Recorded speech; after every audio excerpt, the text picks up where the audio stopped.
From Hargeisa, Somaliland, this is CBA. Welcome to the news in brief with me, Abdillahi Hassan.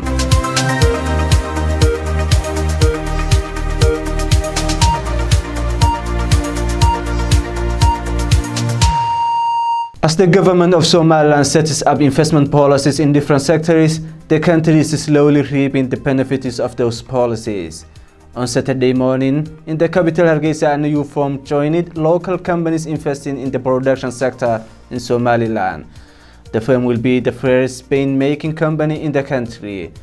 At an event graced by officials from Somaliland's Chamber of Commerce, Industry and Agriculture, the company promises to color Somaliland to the future.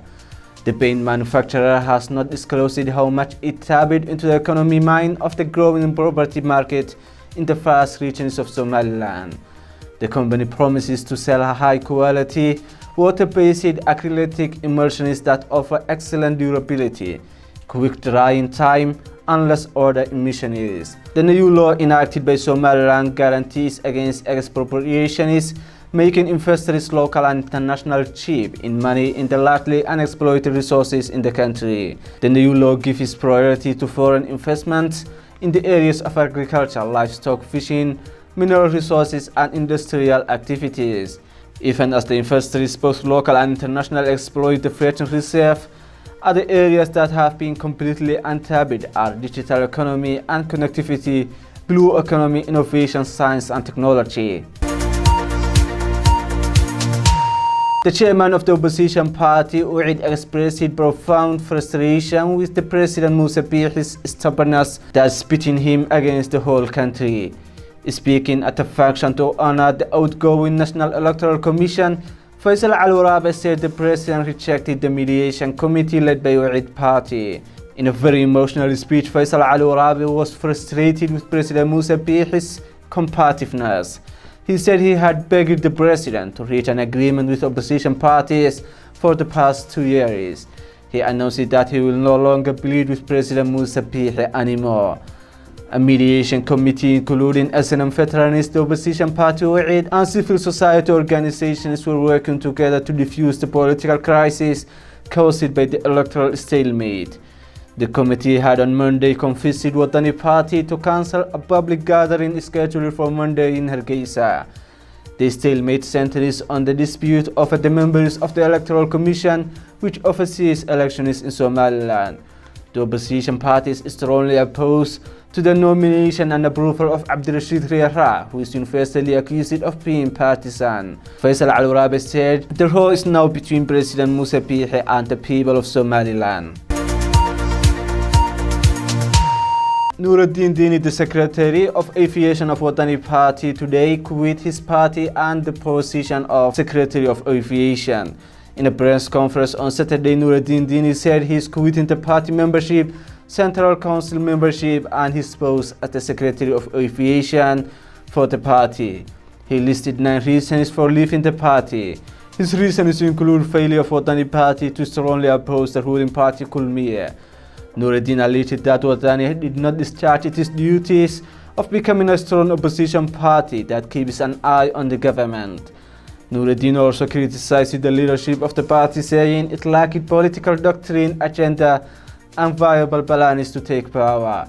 He said the party leadership is improvisational in all decisions. The resignation of the secretary comes amid an ongoing restructuring of the party leadership. In the past few weeks, the chairman made major appointments in key posts in the party, including prominent politicians from the Secretary Dini's region. It is believed that the resignation was a preemptive step to prevent the embarrassment of upcoming sacking. At least 5 people were killed and 4 injured as 2 blasts rocked the Somalian capital Mogadishu on Saturday. The death toll may yet rise, according to senior officers in the federal government police. The first explosion came from a suicide car bomb which went off at a checkpoint 400 meters away from the presidential palace. The cause of the second blast is unclear. The victims include security personnel and civilians. Both blasts have reportedly taken place in the city's downtown district. One attack took place near the Safari Hotel. The Al-Qaeda-linked militant group Al-Shabaab has claimed responsibility for the attack. Police have arrested at least one person suspected of detonating one device via remote control.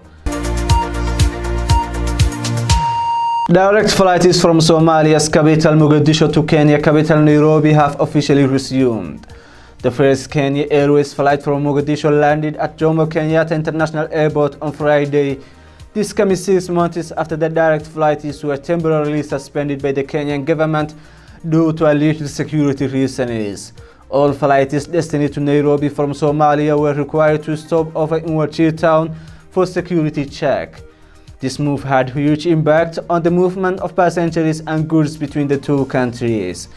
The stopover involved passengers disembarking from the plane and going through immigration and customs, while all luggage is removed and scanned.